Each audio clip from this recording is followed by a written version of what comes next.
Okay,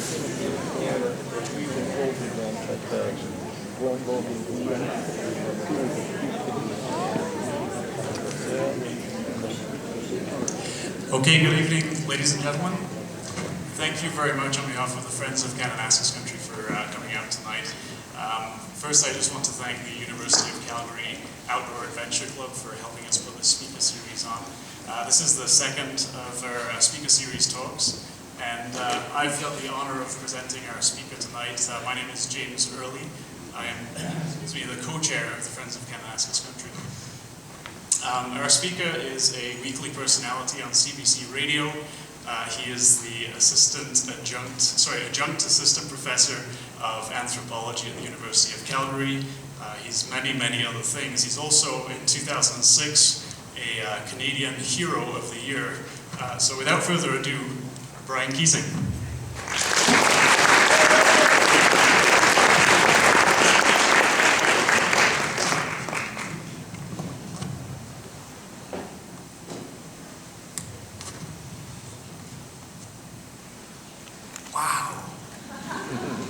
Thanks, James. That's great. And boy, thanks a lot for coming out tonight, you guys.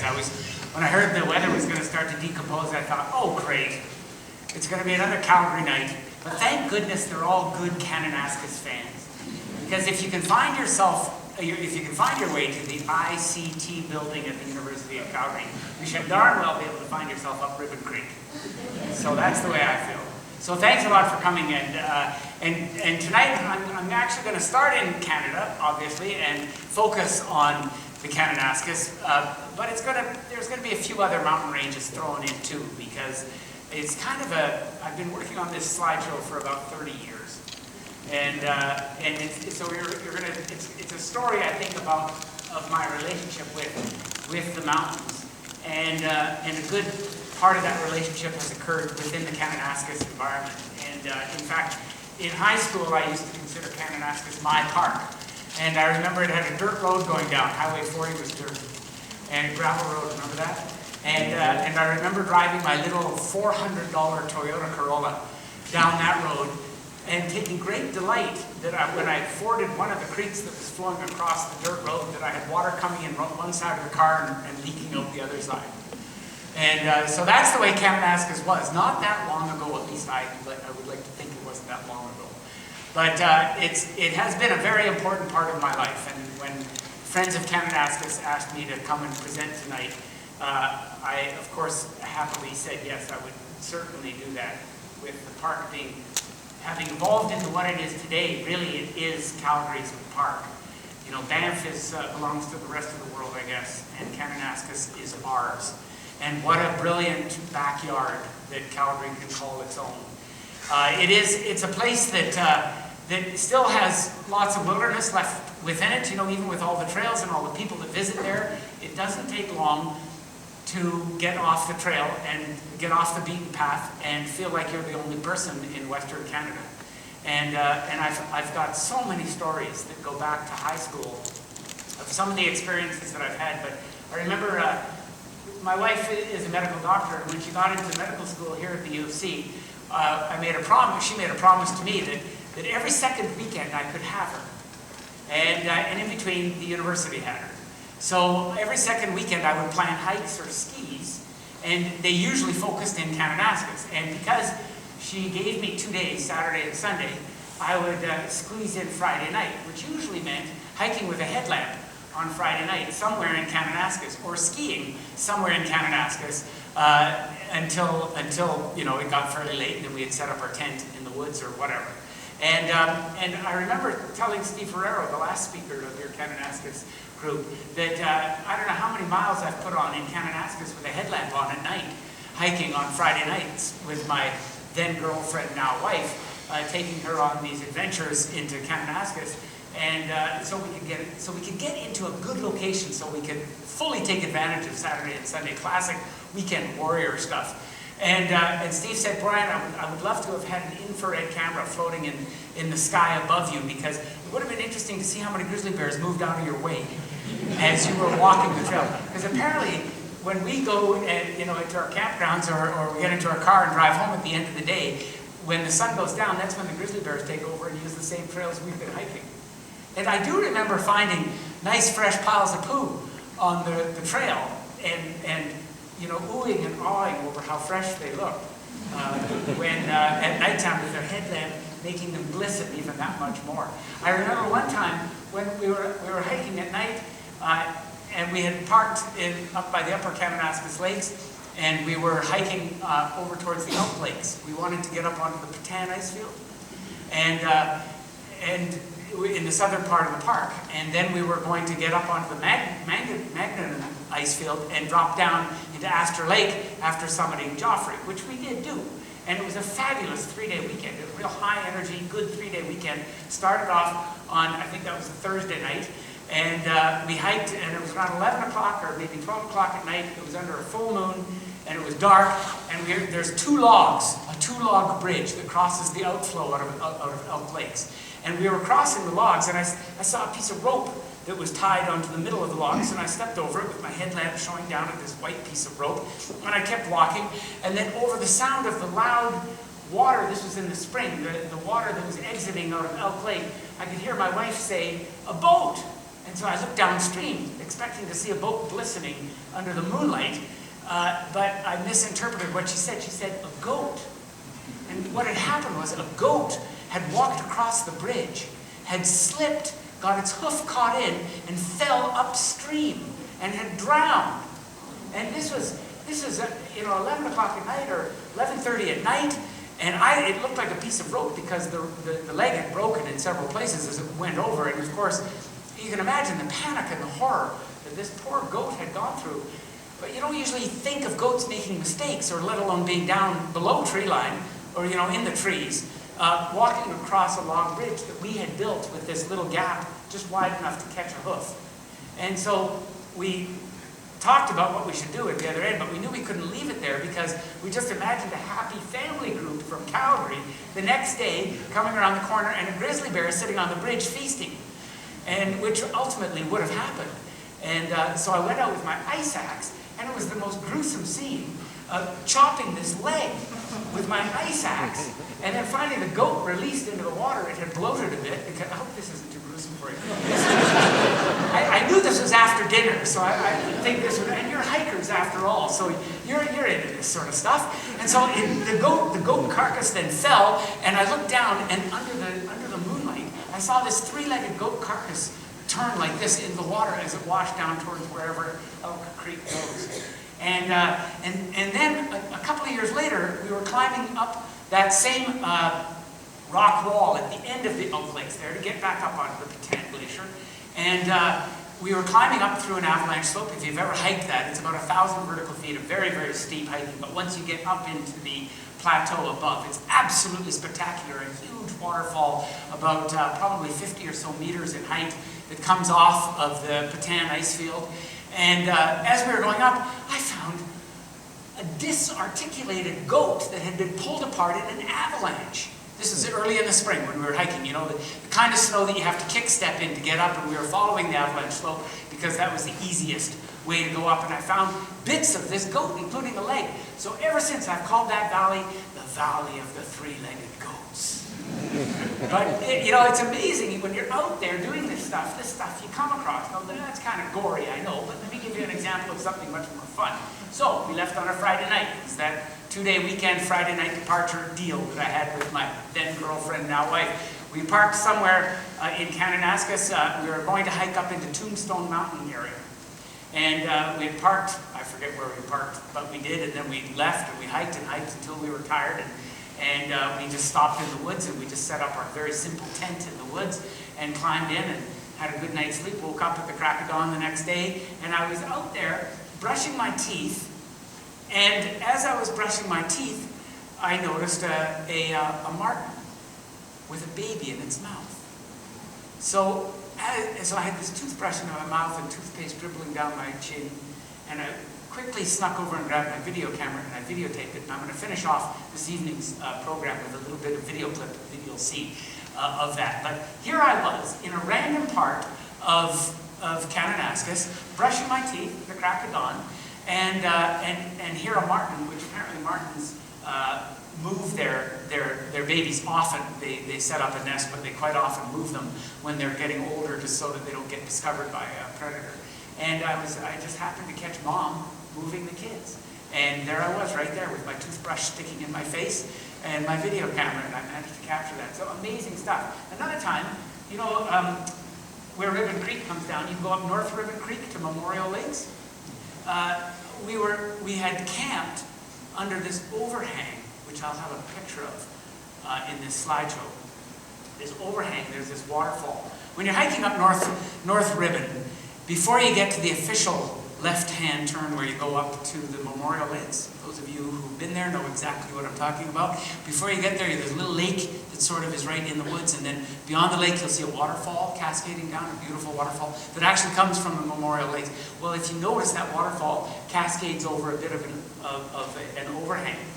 And a little known secret that probably nobody else has ever done, but I've camped there several times, right beside the waterfall, in miserable weekend weather, with it pouring rain outside, and we're happy as a clam next to the waterfall, under the overhang, dry as can be, sipping on our third cup of coffee of the morning, just enjoying Kananaskis at its wettest best.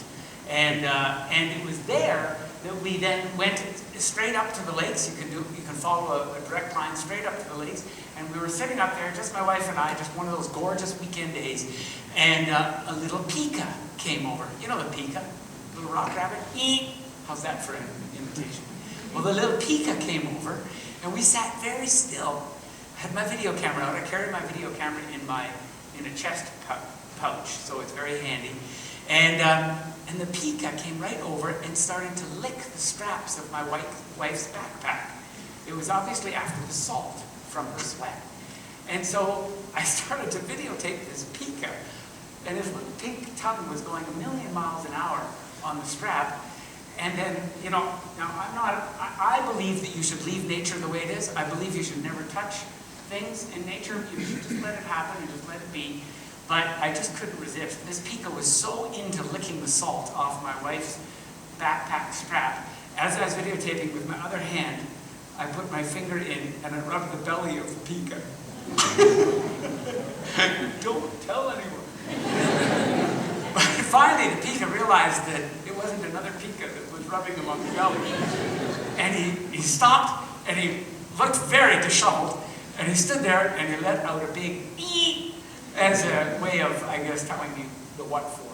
So that, I'm going to show you that little bit of video, too, at the very end of this. But first, I want to take you on a slideshow and take you up into the mountains. I call this alpine high life. And really what I learned early in life is that the mountains provide a fabulous escape. You know, in the city we have to behave. We have to be like adults. It gets so boring. But out in the mountains, when you're with good friends, or you're by yourself, or when you're with your spouse, you can just do whatever you want, because we're adults. And what a pleasure it is when you realize that we're adults and we can do whatever we want. And the mountains allow us to be whatever we want when we're out there. Well, this was, when I first discovered that, I guess I was in high school here. This is in Banff National Park, and it's the first mountain I ever climbed. That young buck that's squirting testosterone on the right is me. And it was, I guess in a sense, this was the beginning of my mountaineering experiences. And we've been, my wife and I now, when we figure out where we want to go in the world, we usually pull out a map and see how many mountains are there, and then we try to choose those locations first. Of course, wildlife is a very big component of what we do as well, but mountains are a place that we find refuge. And I believe that my wife and I are at our best in the mountains. This is actually in Kokanee, and this is where I met my wife. We both worked as naturalists down in southern BC, and this is in the Selkirk Mountains, and this was one of those classic weekend hikes that we did when we were working together. And we climbed up what's called the Keyhole in Kokanee Provincial Park, and we set up our tent. And we got up there at about midnight, and we set up our tent on the first flat piece of snow we could find. And at the crack of dawn the next day, I unzipped the tent. It was a gorgeous morning, and there's Kokanee Peak with the sun shining on it. And if you're getting thirsty for some reason here, the reason why is you're looking at the beer label right there. That's Kokanee beer. And actually, later on that day, we climbed that couloir up to the summit. And as we were going up to the top, my wife theorized that she was suggesting what would happen if we got to the top and we found a big vat of beer. And we both decided that we would have to drink it. But anyway, that's Kokanee Peak, and that was one of the first peaks that I climbed in the Selkirk Mountains so many years ago. And it was really the climbing, I guess, that got me interested in mountains and the hiking and the exploration and the joy of discovery. But it wasn't until I was, I guess, maturing a bit in my years that I discovered that botany adds a whole new layer, an onion skin of understanding. And this is one of my favorite photographs. I did photograph this up in one of the alpine meadows in Kananaskis, and it's actually one of my favorite pictures of towhead babies. This is the seed head of the alpine crocus. And a friend of mine that I met at college, another very enthusiastic mountaineering type, he was a very, very good photographer, and he actually took a picture. He was losing his hair, and he was feeling very frustrated that, in his mid-20s, every day he looked in the mirror and he had less hair to comb, and he always loved his long golden locks, and they were all disappearing. So frustrated, he went up into the alpine, and with his Kodachrome film, he double exposed a picture of his head inside one of these. and every time he showed that picture, he felt good. And I guess that's what the alpine does, and that's what hiking does. You get up into these areas, and it just gives you a bit of a new lease on life, and it just makes you feel good about things. Well, the wildlife, though, is something that I'm always on the lookout for, and it's something that I so enjoy doing since I was lucky enough at the age of 12 to get my first pair of binoculars and start bird watching. I've been pursuing wildlife around the world, and about a half dozen times in all of my alpine career, and I've been doing a lot of hiking since high school, I've come across ptarmigan on the nest. And this ptarmigan I photographed in the meadows before you get to Mount Joffre up by Astor Lake. And I was out for a weekend. We were climbing Joffre, and as we were hiking across the meadows, my foot nearly went down on top of this bird. I saw the bird on the nest at the last possible moment. I moved my foot a little bit further forward, and I kept walking until I was far enough away from the bird that I was pretty sure it wasn't going to freak out and flush off the nest. I put my pack down, I got my camera out, and I slowly worked my way in until I was full frame taking pictures of its face.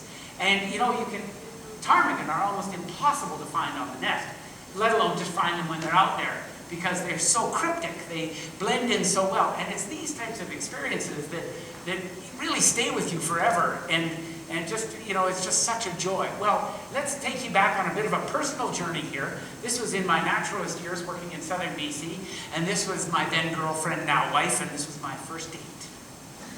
I asked her to go for a weekend of hiking, and I figured, now, gentlemen in the audience, you may want to pull out your notepads. You got a table in front of you. You can make some notes here if you like. But what I did here, in a clean sock, I put in 2 cut crystal glasses, real stem glasses. I brought along some Emu cream sherry in an Aunt Jemima plastic bottle. I've now since graduated to Scotch, but that's okay. In those days, it was Emu cream sherry. And then you'll notice on the plate there's some cheese bits and Triscuits, so nice, delectable health food delights. And this is where it all started. And the amazing thing is that after I started treating her to these little weekend getaways, she followed me everywhere. And so we've been hiking together all over the world ever since. This was on another weekend trip that first summer, and we're down, actually right down, probably 20 meters into a crevasse on Kokanee Glacier. And this was, look what she's wearing. Kodachrome, if you're familiar with the old-fashioned film, Kodachrome was sensitive to reds and blues. Now, this was probably about date number 5 of weekend hiking, and look what she's wearing. If I think that she was wearing that to tell me something, because she knew I was into Kodachrome, she knew that the sensitivity of Kodachrome was in the reds and the blues. Look what she's wearing. She's wearing red leotards, which in those days was just not in fashion. Red leotards, a blue shirt, her red leotards matches her red bandana, she's got red gloves, her red shoelaces, her blue shirt matches her blue climbing harness, and her blue eyes. Now, why she followed me anywhere is beyond me, because in those days I was strictly monochromatic. However, the relationship did flourish, and we have been exploring the mountains. This is actually in the Opal Range, in the Front Ranges in Kananaskis, right at sunset. We take great delight in carrying heavy packs high and camping high with good food, with a little bit of emu cream sherry, or these days a little bit of scotch or wee toss at the end of the day. It's a nice way to celebrate the day. And what a pleasure it is. One really can get the most out of life. And you know, what I learned early on in my mountaineering years is that you don't have to wait for blue sky days. We go no matter what the weather. Our philosophy is we go no matter what. If we planned a weekend, we do it anyway, even if all hell is about to break loose, because usually it works out okay. This is on Wedge Mountain, right? You know Wedge Pond in Kananaskis? It looks like we're in the Himalaya. Calgary was pouring rain, it was miserable. We went out to Kananaskis and camped on the shoulder of Wedge Peak. And then we summited the next morning, and in this kind of weather, and yet we were in a bit of a sucker hole. It was fine. We actually had a certain amount of sunshine poking through. We had some sucker holes. So really, in a sense, the mountains have taught me that all you have to do is just have the right attitude to get out there and play, and it seems to work.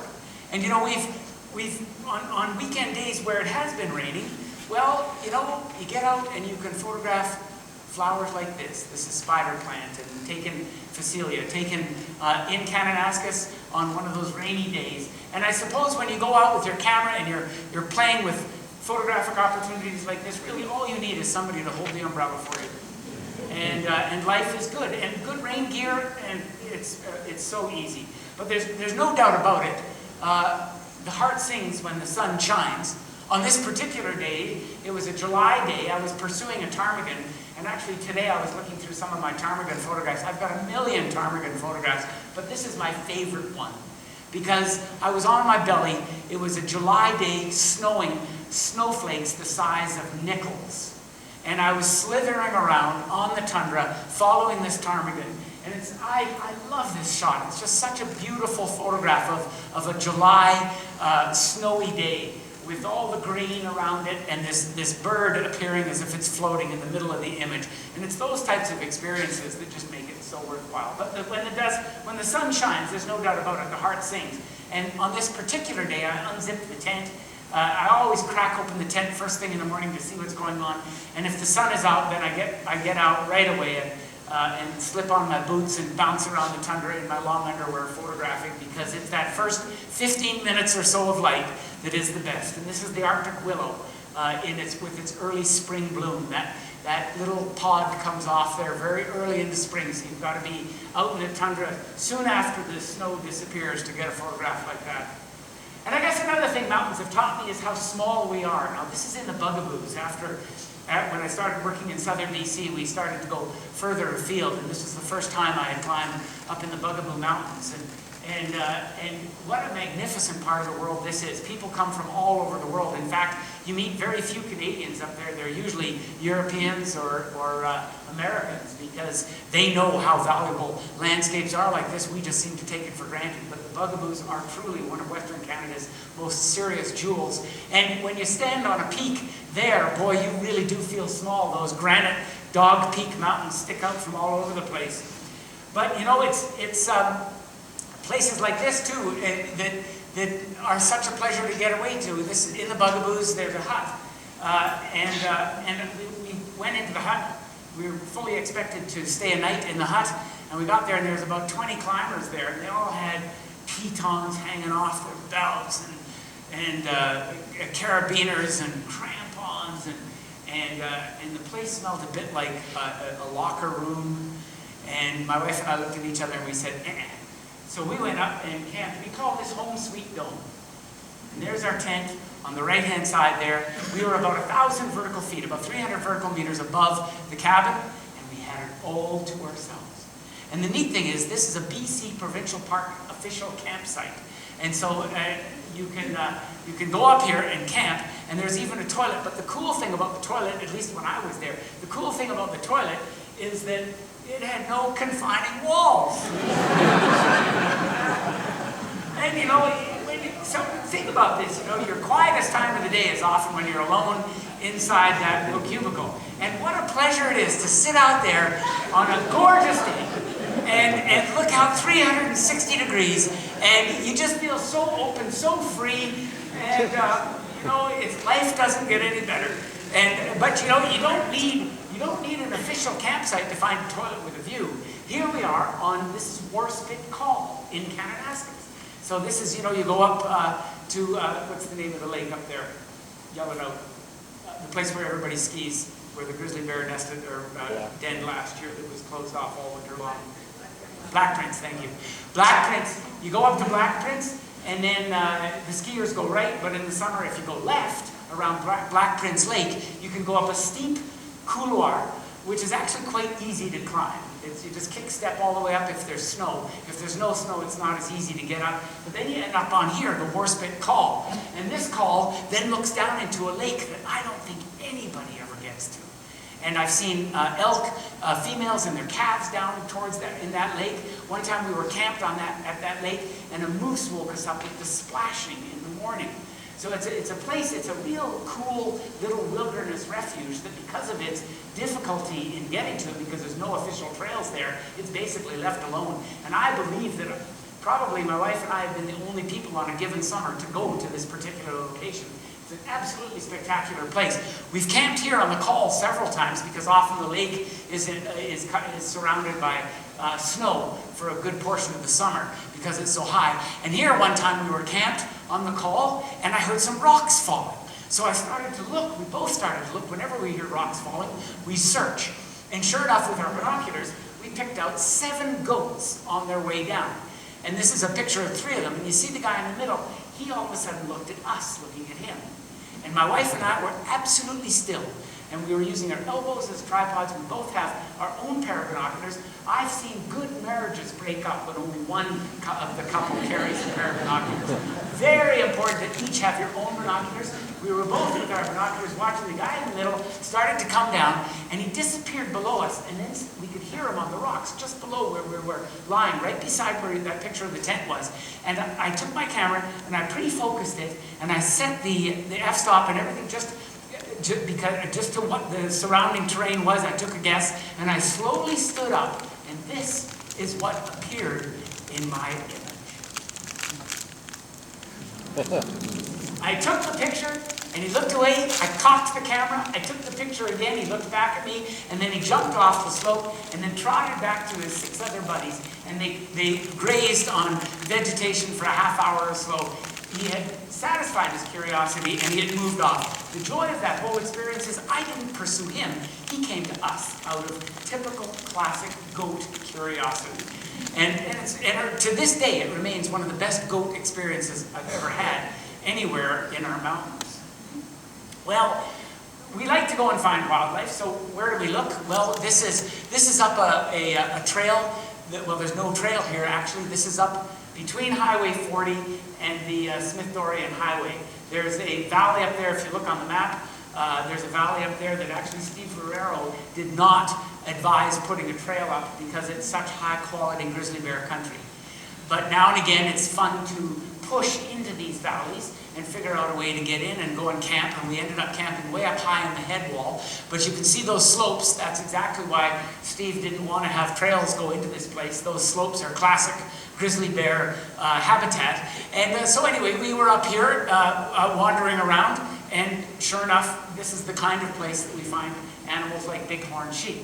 And I've not seen a lot of bighorn sheep in Kananaskis proper, but we've had some good experiences with them, especially in the Little Highwood area. And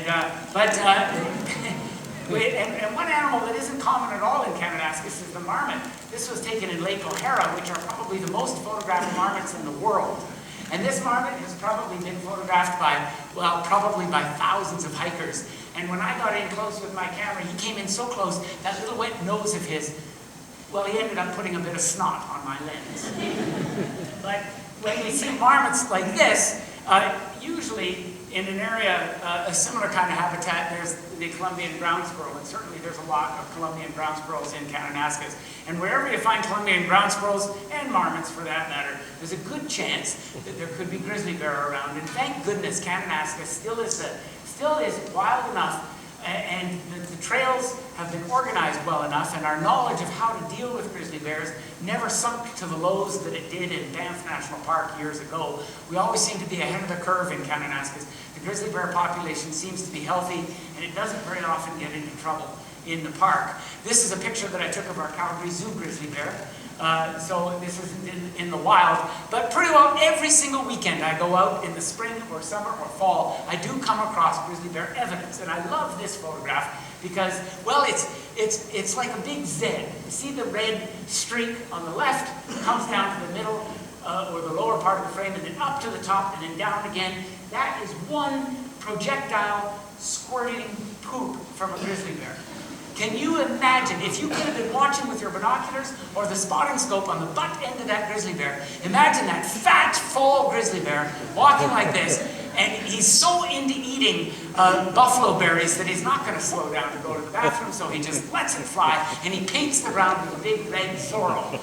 And you can almost feel the power of that grizzly bear when you see something like this. In fact, my wife and I got down to be counted some of the little berries. They eat something like 2,000 berries an hour when berry collecting is good. So you can imagine how much energy that provides these animals with. Well, on another corner of Kananaskis, we were up looking for large colors, and we had found some beautiful large colors. We set up our tent, and the next morning we were taking our tent down, and as our back was turned, a wolverine came, and we missed seeing the wolverine. I've seen wolverine about a half dozen times. I've been very lucky. In fact, one of the best wolverine sightings I had was on Astor Lake on a winter ski trip when we had traversed up over Northover Glacier. After going up to Three Isle Lake, over Northover Glacier, down to Astor, we were camping beside the lake there. There was something dead out in the middle of the lake, and we watched a wolverine on a couple of occasions on that particular weekend, feeding on whatever that was. But wolverine are rare, and they're shy. But to see them in the snow in a fall, first snowfall was very exciting. And and these animals too, the grizzly bears and the wolverines, they really do represent a pinnacle example of a top-level predator and an ecosystem that is intact enough to allow those populations to survive. This is actually in Yoho National Park, but I just wanted to show this picture. This is by the little president and the big president in between. The two, a grizzly bear had passed over this glacier the day before that we got to it, and it was very exciting just to come across that snowy environment and see those tracks. And the snow can tell us so much. Well, snow also is a lot of fun. And in the spring, my wife and I like to climb peaks. We actually scope out mountains that have good long glissades like this. And here's my wife passing me at about Mach 5. And you can see where she left, way up at the top of the rock line up there, just about 15 seconds earlier. And now she's coming past me. And of course, you need to carry an ice axe on these steep slopes so you can stop yourself so you don't get into trouble. But it's so much fun to do this. But it's not only just to have fun coming down. It's also safer in a sense to exit a mountain quickly. Here I am now doing a classic glissade years ago, coming down Kokanee Glacier. And again, if you're getting thirsty in the background, you can see Kokanee Peak way off over there. And that's the beer label. But it's such a lovely way to descend. You can really move fast and come off a mountain quickly if you need to. But it's not only the human primate that enjoys these types of things. Grizzly bears also do it. This is in the Opal Range, in the front ranges of Kananaskis. It was in the spring. All of the southern slopes were melted off completely, but the northern slopes still had snow. The grizzly bear here was out, and we followed his tracks up the ridge of this mountain. This is not far from Smith-Dorian Creek. In fact, it's the ridge up to the right, just to the south of Smith-Dorian Creek itself. And we saw numerous places where the grizzly bear had launched itself off just to bum slide, or I guess to belly slide down the slope. And then the grizzly bear plodded back up to do it over again. You could almost see the grizzly bear smiling, or imagine it smiling. Well, snow comes at any time of the year. This is the middle of July, when we were climbing actually Mount Hector, so it's not a Kananaskis picture, but the theme applies here. This particular day, we had actually climbed Hector the day before in beautiful blue sky weather. That night, the conditions got very bad, and the next morning we were covered in snow. And so we took our time cooking a nice long breakfast and having 2 or 3 cups of coffee before we decided to pack up the wet tent and head out. But when you think about it, all of the plants that we hike amongst also have to deal with these abrupt temperature changes. And I find it astounding to realize that a lot of these plants will continue to bloom after they've frozen in those alpine situations. You know, they hardly blink and they continue on. Talk about adaptation to these high alpine areas. And one of my all-time favorite adaptive birds, the ptarmigan. Like I said, I have hundreds of pictures of ptarmigan. This is one of those rare shots. This is actually going up the French glacier, just before we got onto the glacier ice itself to get up to the Hague ice field, and then we were going to go over the Robertson Glacier and ski back down. A lovely traverse that we try to do every year. This is on the way up. We came across 3 ptarmigan. And remember, ptarmigan stick around all winter. They double their feather mass during the winter time. Their feet turn into little snowshoes. The feathers grow down past the toes. They basically turn into little round butter balls. And then they wander around, and when you follow their tracks, and I'm sure you've all seen their tracks in the snow in the little willows in the subalpine where they eat willow buds. Scientists have actually done studies of their crop, and they figured out that they only pick off the best and most nutritious buds off those plants, and that's how they manage to survive. And then, of course, they will actually fly into the snow and wait out ridiculously cold weather, like what we had a couple of weeks ago. They would overnight in the snow. They actually fly in the snow. If you've ever been skiing, and I remember one time at Assiniboine, actually, I was skiing along. I was in my own little headspace. It was -1 million outside. There was dead frozen goats blowing by. It was one of those, one of those days. I was skiing along, and all of a sudden I nearly had a coronary. About 5 or 6 ptarmigan burst out of the snow in front of me and all around me. They had been in the snow, getting away from the cold. It scared the bejeebers out of me. So that's how they managed to survive. But look at how white they are, and how they just if you don't see their faces move, you can ski right by them and miss them entirely. Fabulous adaptation to those alpine conditions.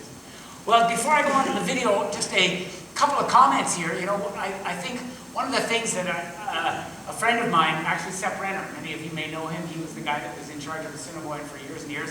Sepp told me years ago that, he said, you know, Brian, I survived my first year in the mountains by luck. My next 10 years I survived by skill. And that goes without saying. When we play around in these mountains, and there was a tragic accident just the other day in Waterton National Park, we know how quickly these mountains, how joyful they can be, but how quickly they can turn the opposite. And glaciers and crevasses can snuff you out with a whisper. And so to know how to get down into them and then get back out is important. And well, with that in mind too, it's just nice to know how to photograph all this stuff. And so here's a lovely picture of my wife standing beside a glacier crevasse. My friend climbing Mount Assiniboine. I actually told him to go back down and stand there again because I wanted to get him with the background of the lake so that I was cognizant of what was in the background. You know, you want to be able to go into work on Monday morning or to class on Monday morning and show everybody what you did on the weekend so that they can think that you're a real hero. And that's important. So I actually had my friend walk back down and get into the right location there. And then this picture, don't tell anybody I told you this, but mountaineers have been doing this forever. It's absolutely legal to tilt your camera. Yeah. And you don't have to tell anybody about it.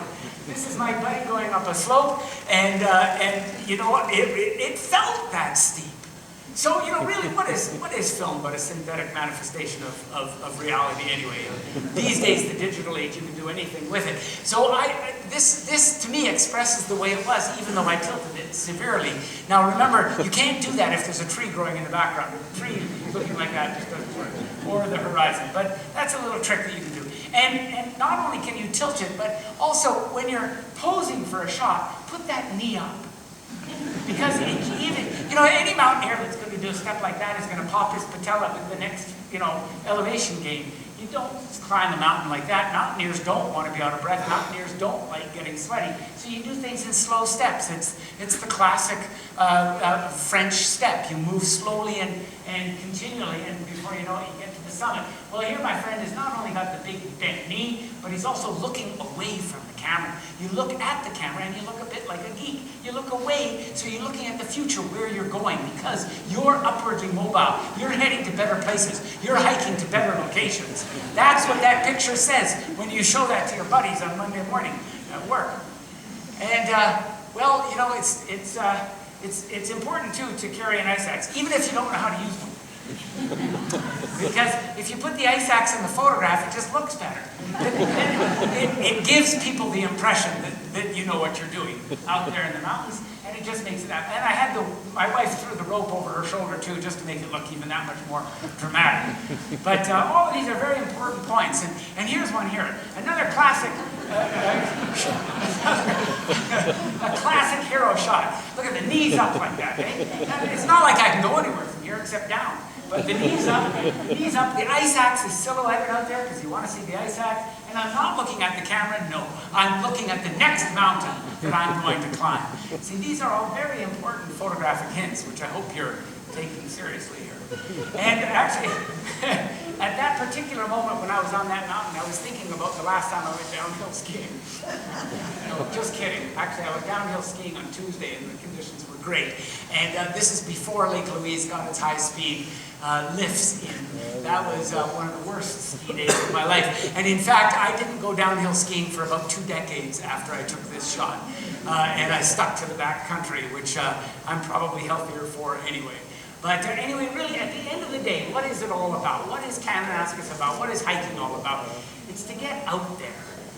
You know, in this day and age of computers, of work schedules, we just seem to be working longer and harder and not really giving ourselves the time that we should be giving. You know, I'm 58 years old now. When I was a kid, according to an article on the front page of the Globe and Mail about 15 years ago, a little article on the lower right-hand side, I wish I kept that edition. It's talked about a study that was just done. When I was a kid, I spent about 80% of my unstructured time messing around outside, playing in the coulees, pretending to cliff climb, playing down by the creek, hiking in the woods, building forts. You know what that statistic is today? Any guesses? It's 5%. So we've gone from 80% when I was a kid of messing around out there to 5% today. That makes me very nervous, because who's going to look after Kananaskis when that population is in a power position, when they're able to make decisions that matter? If they don't have that love from the heart of places like this, if they don't have that bond with the outdoors, how are they going to know that it's important? Who's going to look after Fish Creek, after Nose Hill, after the cleanliness of the Bow River, after the ecology of what we call planet Earth? You know, I think we've got a crisis looming, and the crisis is we're not getting outside as much anymore. And that's why I look at places like Kananaskis and I just revel in its proximity, and I shout for joy in its importance as a place for us to get out and play, whether we're 5 years old or 85 years old. And to go for a walk in the woods, you don't have to climb big mountains, you don't have to bum ski down huge slopes, just to get out there and to feel the breeze, to feel the earth beneath your feet, to hear the sound of a red squirrel barking at you, or the sound of a spring warbler calling. I mean, there's nothing quite like it. And we are so lucky that we live in a part of the world where we have these opportunities that are basically right at our doorstep. And yet, sometimes I think we forget how important it is. You know, before I got into botany, I spent a summer when I was 21 years old up in the Arctic, and that's where I got into botany, because there was only 45 species of plants if you looked hard. And down here there's so many more. But I remember the first time I went hiking by myself up into the alpine of Kokanee Provincial Park down in southern BC, when my boss told me that I should take some time for myself, because if I kept working the way I was working, I got my dream job. I was working as a naturalist, and I was working every night and every weekend because I wanted to be the best that there could be. And my boss came in one evening and said, "Keating, you're still here. You know, I suggest you take this weekend off, go hiking, or you're going to be pushing up daisies before your time." And so I took his word on that. I went hiking that weekend, and that weekend, when I broke out of the tree line and I came up into the alpine, I was confronted with this. I put my pack down, I knelt down on my knees, and I looked at this square meter of vegetation in front, and even to the untrained botanist, I could see there was at least a dozen species of flowers right there within a square meter. What a celebration of life. And I made a promise to myself right there that I would put aside every weekend that I possibly could finagle and protect those weekends so I could go and play in the mountains. And I've been true to that promise now, well, since I was 21, and I'm 58. And really, it's all just fun anyway. That's what it is. It makes us feel good about living. It makes us feel good about life. So thank goodness we have a Kananaskis in our backyard. Well, I promised that I would show some video bits, and I would like to do that. And I'm going to change the system here now. I'm just going to go to.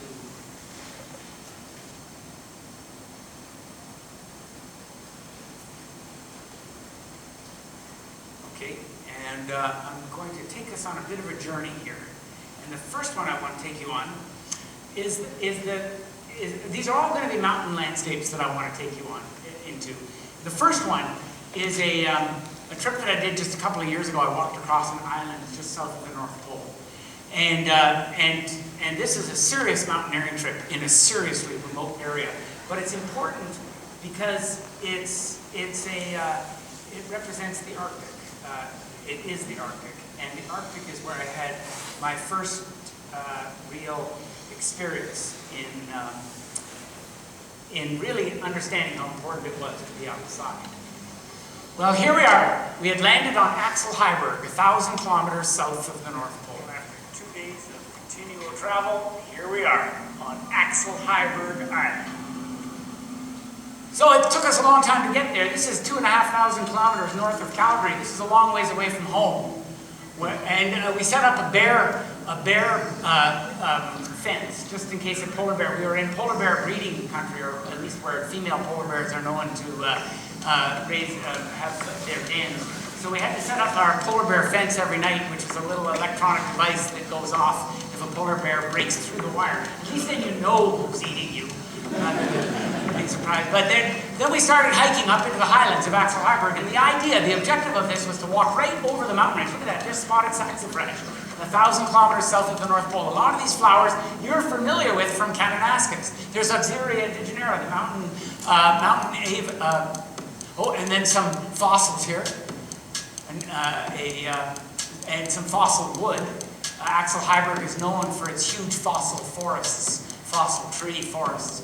But the landscape is magical. It's a rolling landscape that sometimes took us by surprise. We would come up into areas where the map didn't show a Grand Canyon, but sure enough there would be a Grand Canyon there, and we'd have to figure out how to get down it and then across it to the other side. Our objective was to get up to the height of land and cross a glacier, about 15 kilometers of glacier, and then descend down to the other side. So we're crossing right over a mountain range in the Arctic.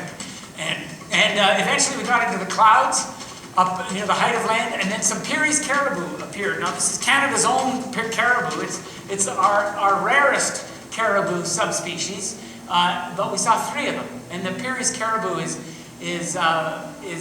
they're only found in our Arctic archipelago and in very, very small numbers. And so it was quite exciting to see them.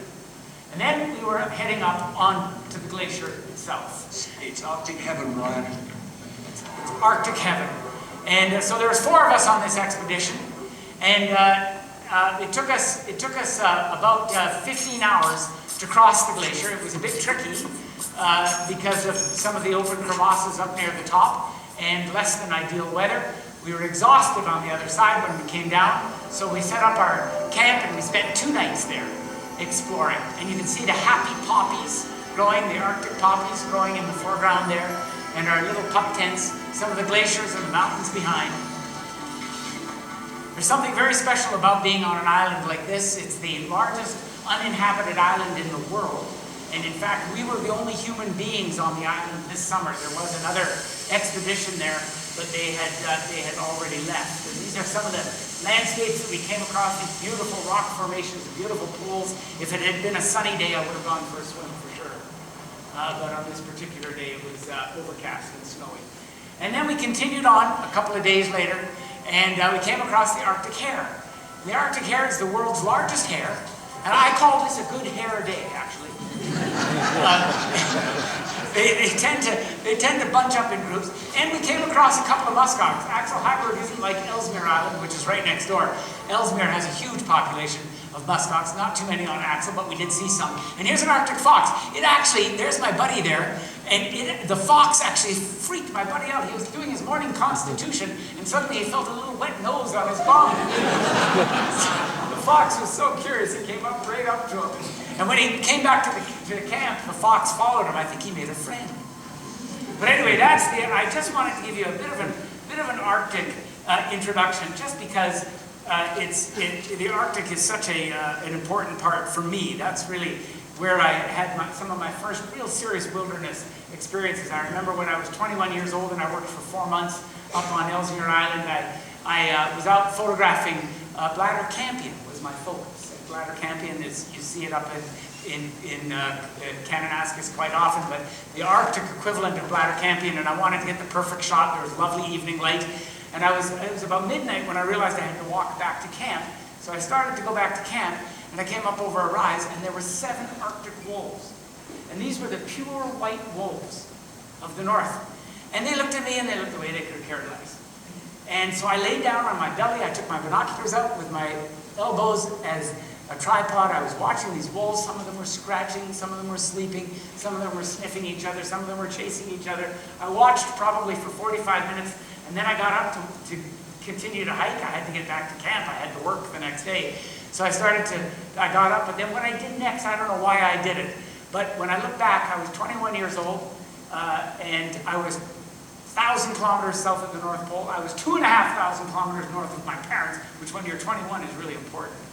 And I let out a wolf howl. And I don't know what I expected the wolf to do, but it didn't do a thing.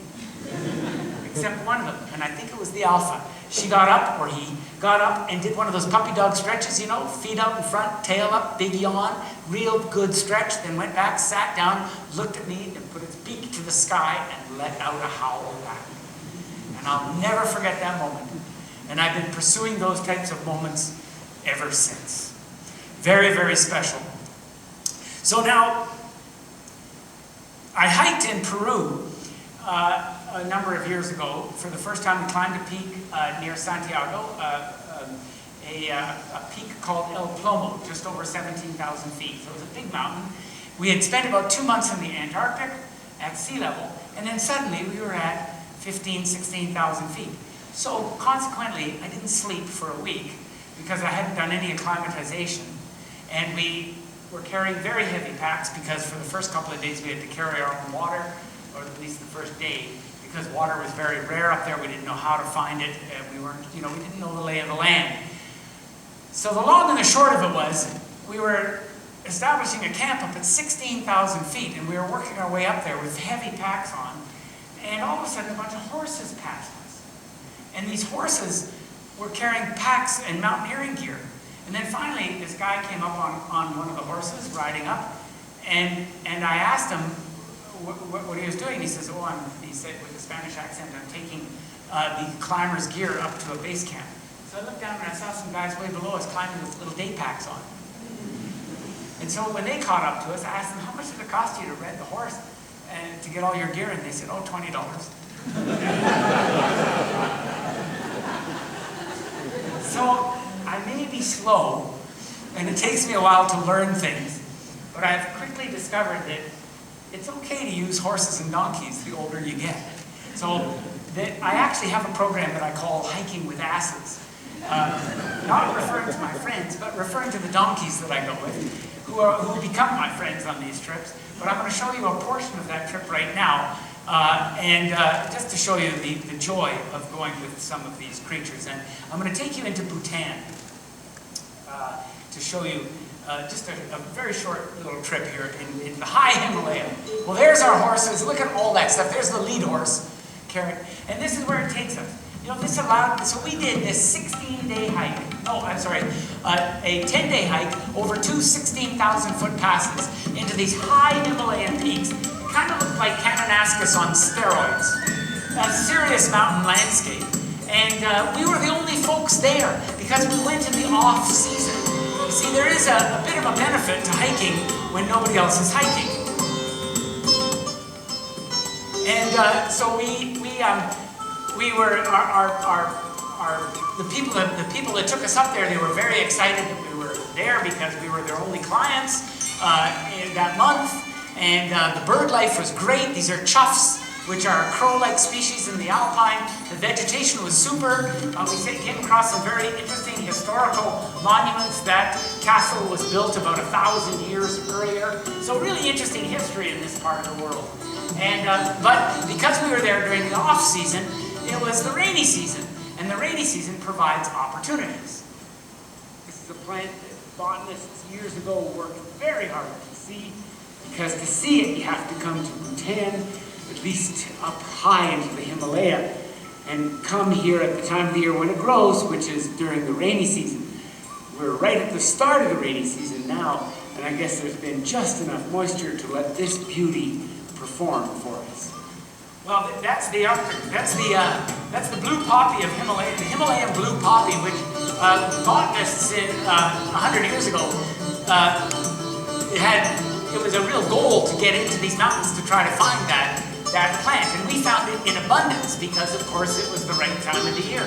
We also found all kinds of gentians, other plants that we are familiar with from our own alpine hiking here, as well as irises and other plants that make these areas unique. But one of the strangest things that we came across were these people, and they were there hunting what they call Cordyceps sinensis, which is a type of fungus that causes a behavioral change in a caterpillar, and then it kills the caterpillar. That's the cordyceps right there. That's the cordyceps fruiting body of this weird fungus. And Ugin is pulling it out. There it is. It's coming out, and there's the whole length of it. So that's a caterpillar. What a weird fungus. This stuff is worth a fortune. A caterpillar with a fungus fruiting body growing out of its head. So the fungus invades the caterpillar, kills it, causes it to climb within a centimeter of the surface, grows this fruiting body out of its head, and then people collect it as a traditional medicine. And it was actually used by the Chinese in the Olympics about 25 years ago, and that's where cordyceps became famous, because it does have certain properties that seem to make it work for certain things. Other animals that we saw up there were some of the alpine ungulates. And here's our very happy horseman at the end of the trip.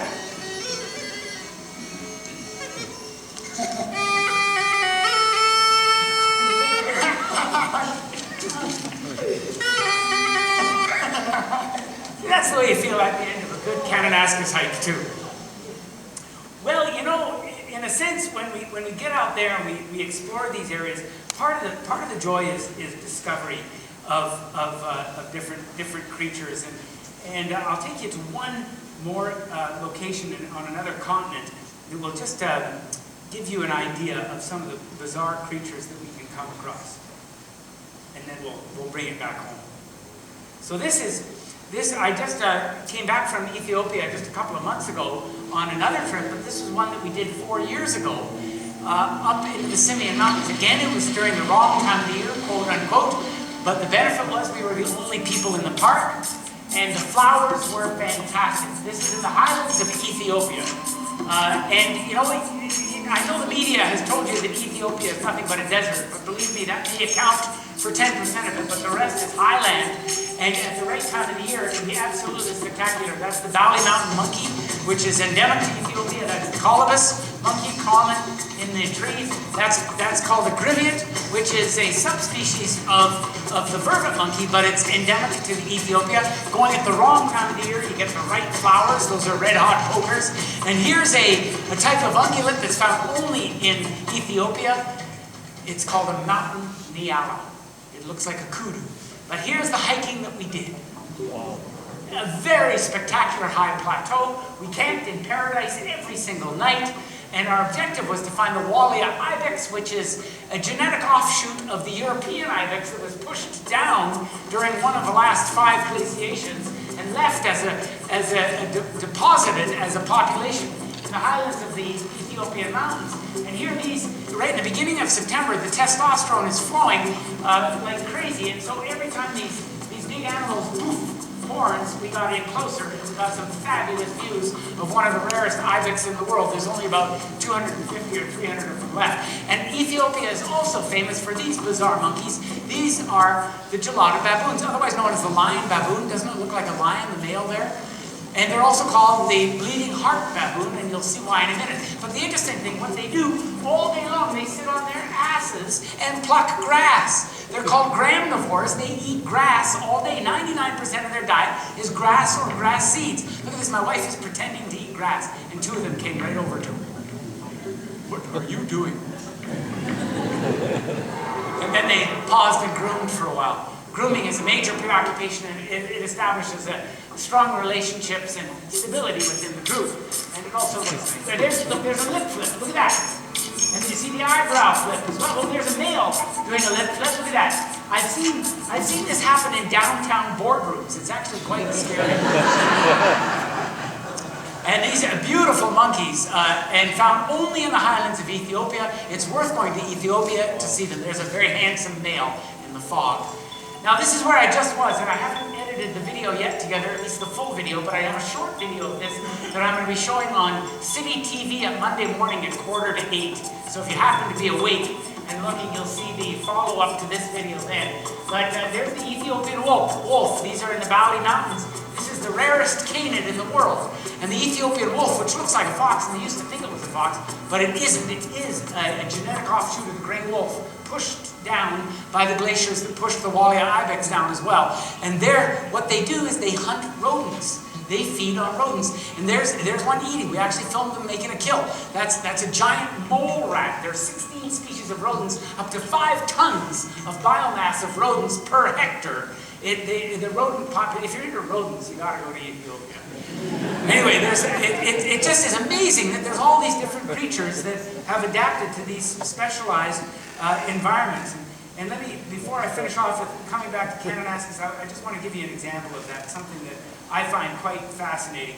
This is back down in South America, and it's about a duck. I call this Fitzroy and the duck. Oh, sorry. Yeah, you find it for me. Oh, there we are. Thank you. So this is Fitzroy and the duck. This is in the Fitzroy Mountains of Patagonia. And we were there for about 10 days, hiking right around the mountain massif and doing a little bit of climbing, but mostly just bushwhacking and camping. And we saw it early in the morning with the red alpenglow on it and clouds. This is a high-speed picture of the clouds bathing the summit of Fitzroy. And we camped up high. We took a big risk by climbing up during horrendous weather conditions. And we set up our tent. The next day it was a blue sky day, calm conditions, very rare for this part of the world. And we climbed higher and higher, and as we climbed higher and higher, the weather got better and better. And there was no wind at all. We found a clean line with no crevasses. We stepped in right beside the granite wall. It reminded me so much of the Bugaboos. And there we are summiting out on a small summit next to Fitzroy, looking over at some of the largest glacial masses in the Andes in South America. We then descended back down into the beech forest, and the usual winds were there to greet us. But in the forest itself, it was calm. And there we found an interesting bird called a huit-huit. I'd never even heard of a huit-huit before I found this bird about the size of a robin. It allowed us close approach, and we filmed it. I think it was looking after its youngsters. But here's Mom, Dad, and the kids of the Magellanic woodpecker variety, just like our pileated woodpecker equivalent here. But the bird that blew me away was on a gray day where we decided to stay low and not climb high. We stayed beside the outflow of that glacier. We found this duck. This is the torrent duck, and it is a serious duck of the white water environment. It is analogous to our harlequin duck, which we see in Kananaskis on the fast rivers. And the harlequin duck, which right now is on the BC coast, comes to our fast rivers when they start to thaw out in the spring. They nest, the males go back, the females raise the youngsters. These guys are not related to harlequin ducks, but they fill the same ecological niche of living in these high mountain, fast-flowing waters. Amazing duck. There's the black duck of Australia, the blue duck of New Zealand, the black duck of Africa, the blue duck of New Zealand, and the Salvadorian teal of New Guinea. All of them are unrelated, but all of them fill the same niche, this vast whitewater niche and of the mountains. And it's these types of surprises. This duck, he was just so wonderful. I spent about 3 hours with him, and eventually I think he just got tired of swimming away from me, and then he finally ignored me. And I was able to use my toque as a tripod on several occasions, getting some nice visuals. And here we are hiking out in a little bit of high-speed photography of the moon going past down the Torres. Well, that, I think, is kind of a nice little quick around-the-world glimpse into several different populations, but I now want to take us back to our own mountains here to finish off the evening and take us into the Kananaskis and some of the other mountain ranges that I've been exploring for the last 30 years.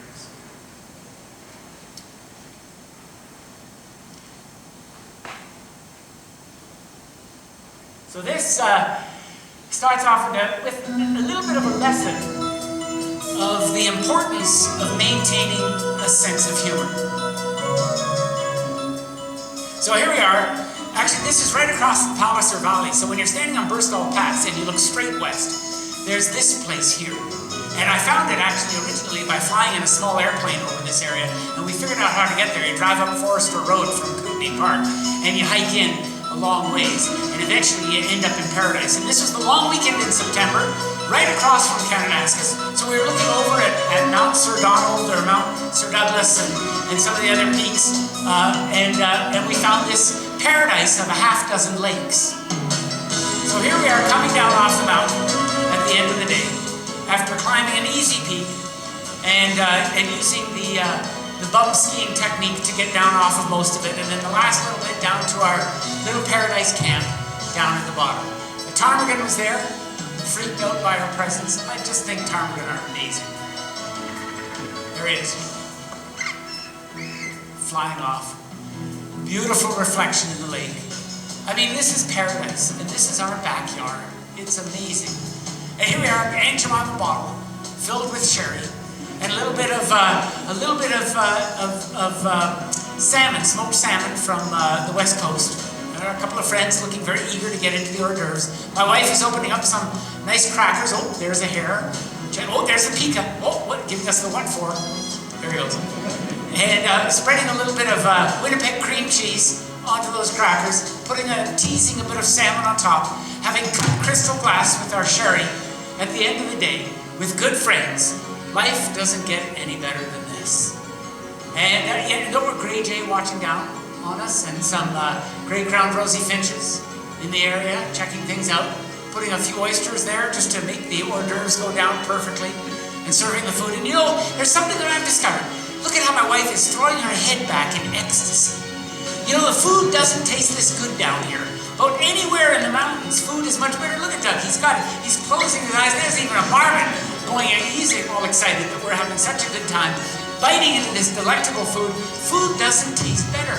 And when you're outside, up in the mountains, up in the Alpine, especially, what a pleasure it is. Oh, there's the martin I told you about before. Look at that, even the martin's curious about what we're eating.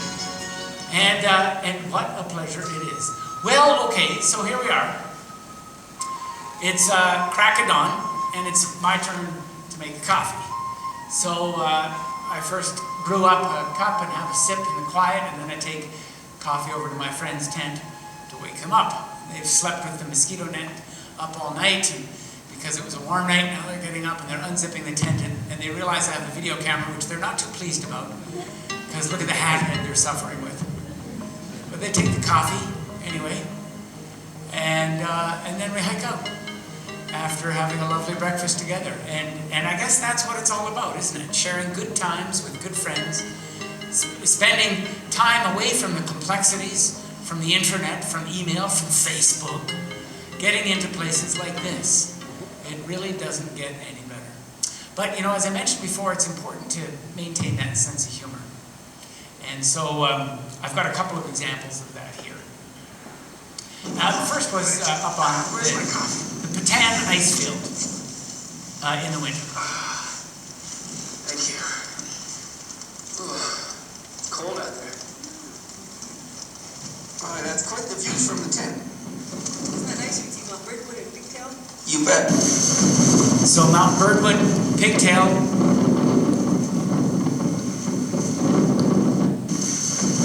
All right, at the base of the Robertson Col. We gotta go up. It's about 500 feet up into the clouds, and that's the top of the Robertson Glacier. Carry up our skis.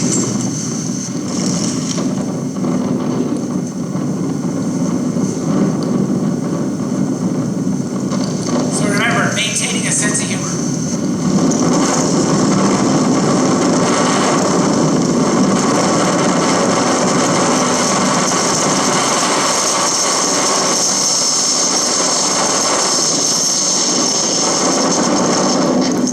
Pretty windy up here, eh?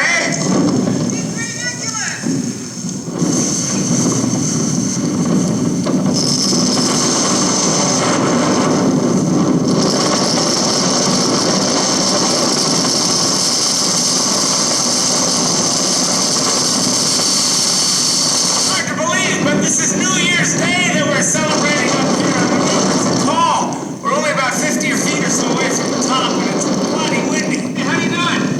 Okay. Boy, this is some way to celebrate New Year's Eve, isn't it? It's ridiculous.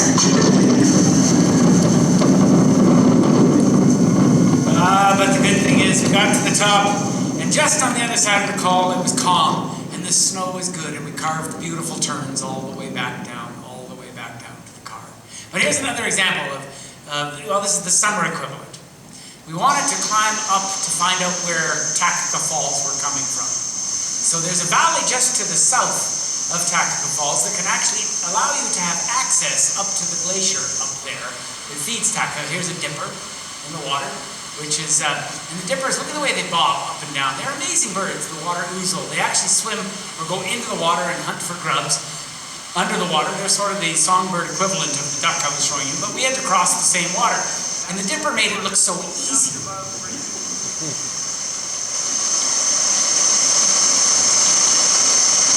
And then something happened.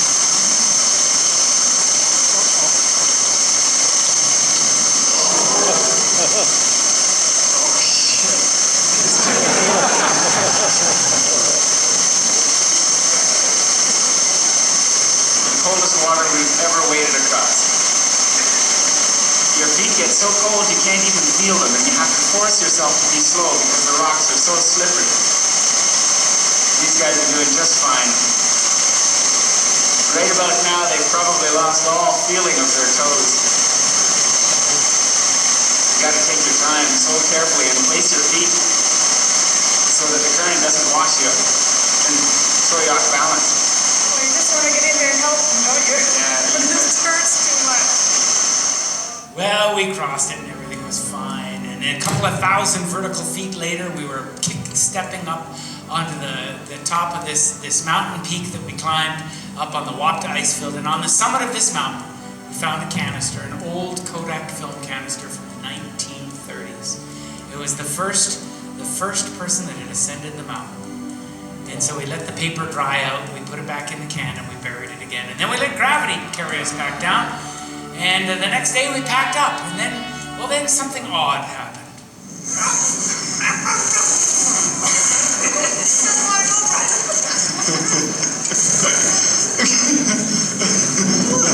Amazing. Doug, are you okay? Doug! Doug! And then, the weather had been so good when we were up on the glacier. Of course, the glacier ice was melting and the water was a lot deeper, but we didn't care. It was the end of our trip, and so we left our boots on. We didn't care if they were wet. And so we started to go through, but it was pretty serious for us here, and then the following happened.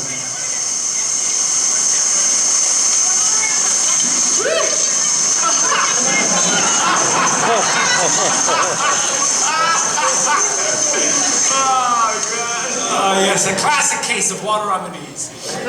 Well, now, I guess part of the magic of being a Canadian is that we have winter. And We've been celebrating it with the Winter Olympics for the last week, and what a day it was today. But the skiing is something that I'm always very keen on watching, and I've been skiing since my high school days and backcountry skiing since my college days.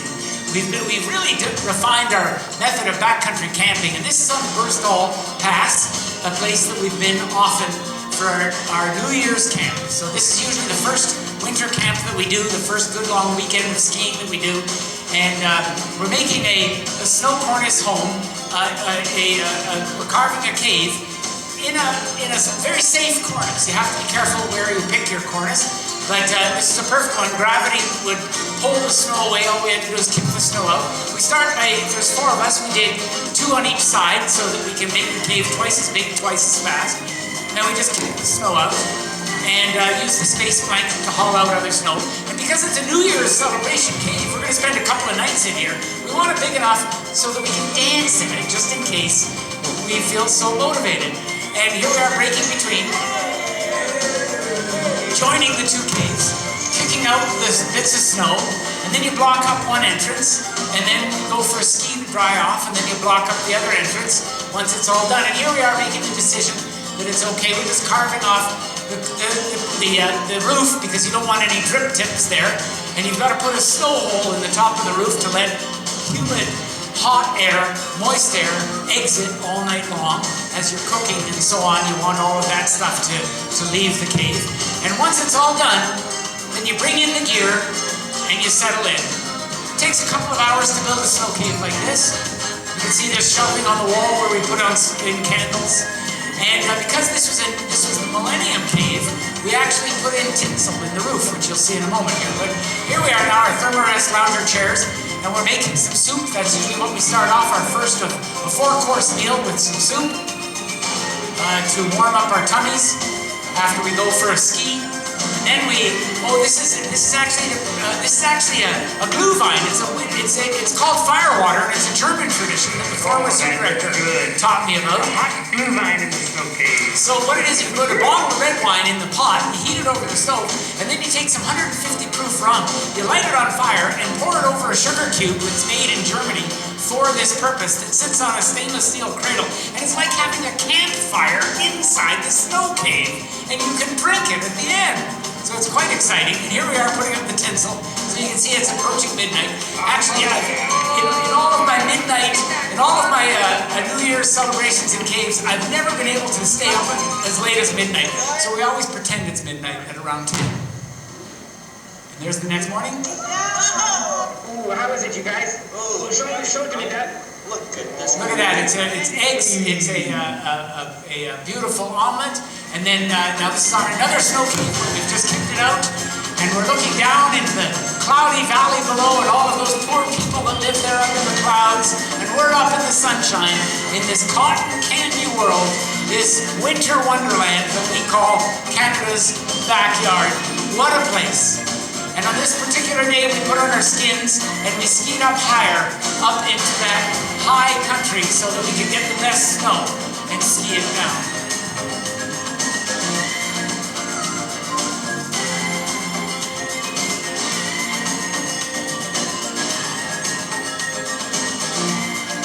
So here we are now. You can see my wife is carving figure-8 tracks on my tracks. That's something that couples do as a pair bonding exercise.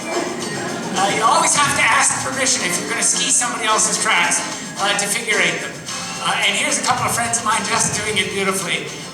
This is actually in the Rocky Mountains, just near Mistaya Lodge, up on the glacier behind Mistaya Lodge, just on the other side of the Wapta ice field. And carving off another peak in the Purcells.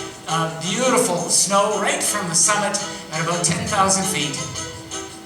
And this is what the snow is like just last week. We're going to head off skiing again tomorrow, and I think there's snow falling right now in the mountains. Look at that. Oh, and my wife carving perfect turns. She's so graceful. Heading down, down, down into the forest zone. Carving tracks beautifully. Looking like a real telemark expert here.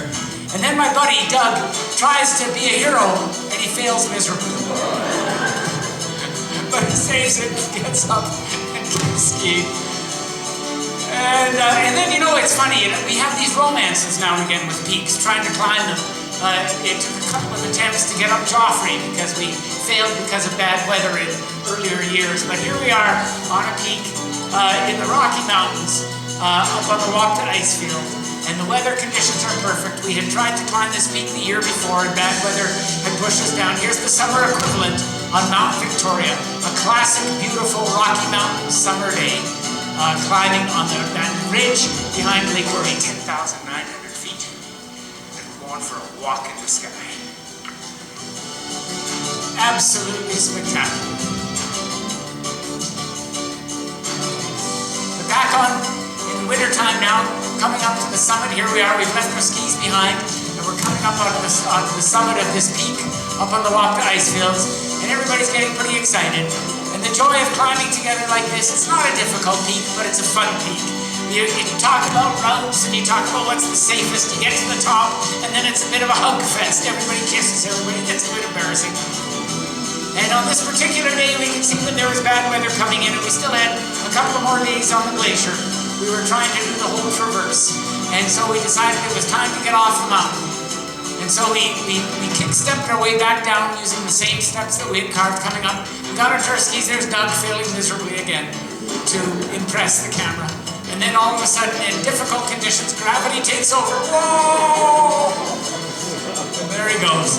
And 2 days later, we're on the north side of the walk to Icefields, coming off the high call up there. And Doug had forgotten to ask permission to ski over tracks, but he pulled it off. He skied in between, but he was exhausted.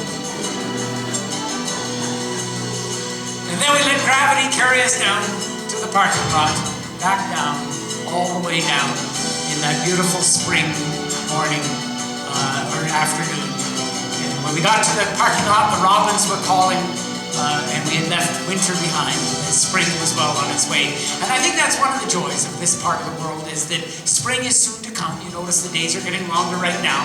And so the last part of the video, I'm going to celebrate spring and summer, and hiking in different parts of the Rocky Mountains, and the Purcells and the Selkirks, and of course, Kananaskis. This is in the southern Valhalla Mountains, down in southern British Columbia. It's a place that I've wanted to hike for a long time. This is up on the Columbia Icefield area here. We found a beautiful little unvegetated area to set up our tent, and the weather was just getting better and better, and so we decided to climb one of the mountains. And as we climbed, we knew we would be descending in the dark, but we didn't care. The conditions were so perfect. There was no wind. The weather was just getting better and better, and we knew that it was going to be just fine coming down under the moonlight. We now sit at 10,100 feet. Not a cloud in the sky, not a puff of wind. The late afternoon sun blazing hot on our backs, grazing on brownies and eating chocolate-covered coffee beans. Life is rich. Yes, and coming down. Chocolate-covered coffee beans, by the way, have become a tradition for us. But here we are, coming down a mountain. And what a pleasure. And you know, once you're down, then you have to go for a swim. And you know, being a good Canadian, we just chip off the ice, and then go for a swim, and then we race each other on the other side. And here's a golden eye in the same conditions, but it's a little more sensible. And a spotted sandpiper, high in the alpine in midsummer, wagging its little bum right on the edge of an alpine lake. And then one time, we were up at Castle Mountain, and we had some bighorn sheep come right over towards us. We set down our packs, and the sheep came right over to us. And they were looking down, or we were looking up its nostrils as we were lying on the ground. And here's an elk in Banff, and I so appreciate the elk because they're cud chewers. Watch him swallow. Watch his throat. Watch it. Watch it. There it is. I love that. That's a bolus that you saw come up, and that's one of the reasons why they're so successful, or all of our ungulates are so successful. It's an excellent way to feed. Now this is in the Kananaskis. This is actually not far from, this is walking up towards Buller Pass. And I found in some of the larch there, I found a porcupine. And it climbed a tree, so I climbed a tree right next to it. And I like to think we had a nice chat. The porcupine eventually calmed down and relaxed its quills. And And of course, that's the escape mechanism, climbing up a tree. But look what the porcupines do all winter long. They sit in the trees and they chew the bark. And so here they are, surviving our Kananaskis winters by eating the bark off the trees. And I find that fascinating. Beavers, of course, do the same thing. They survive on bark. Here's a beaver lodge that I found at one point in my travels, and I climbed into the lodge. The dam had broken, and the beavers obviously had left or had been killed or whatever. And so I climbed in, and here's what I found. Yeah. Beware. There's a porcupine. Okay. And it's to my right. Okay. And it's to your left, and I'd say it's just about 2 feet from you in the little dark hole. Okay, I'll have a look. And there was the porcupine. So the porcupine had moved into the beaver house, 100% tenant occupancy after the beaver had left. And here's up at Memorial Lakes, and here's that cute little pika doing this thing. Look at his tongue going in there. And then I just couldn't resist. And then finally he realizes, what the hey? Wait. And he gave me the what for. And a mountain goat, looking down on a goat, and he saw the leg there. That was basically a follow me sign for the youngster to follow. Mountain goats, I've had so many good experiences in the Kananaskis with these guys. And caribou, well, caribou are not found in the Kananaskis, and sadly the last group of caribou just were wiped out a little while ago in Banff National Park by an avalanche. These caribou I photographed up in the mountains of the Mackenzie, up in the Yukon. But here's that Kananaskis experience, and look at this, there's Mom coming to get the baby. Look at this, grabbing it by the neck. Did your parents, did they ever do this to you? So there's the little youngster, look at those beady little eyes, looking quite unsure of itself, and then Mom coming along. Here we are. What do I do, Mom? Yeah, there we are. A rare experience, a fantastic Kananaskis experience. And this is at Assiniboine. It was an elk that was killed by a grizzly bear, and the grizzly bear had long since left and had finished, and we came in to have a look at it. But these stories that happen that we aren't privy to, that are occurring out there all the time. And then the creatures that move in afterwards, the chewings on the shoulder blades. And wolves, which have been in the Kananaskis now for quite some time. This is up in Alaska on a kayaking trip that I did. I've not seen any wolves, but I've seen their tracks in Kananaskis. I've seen wolves several times in Banff, but fortunately we still have a population that now survives there, and grizzly bears. And this is a grizzly bear that Mike Chabot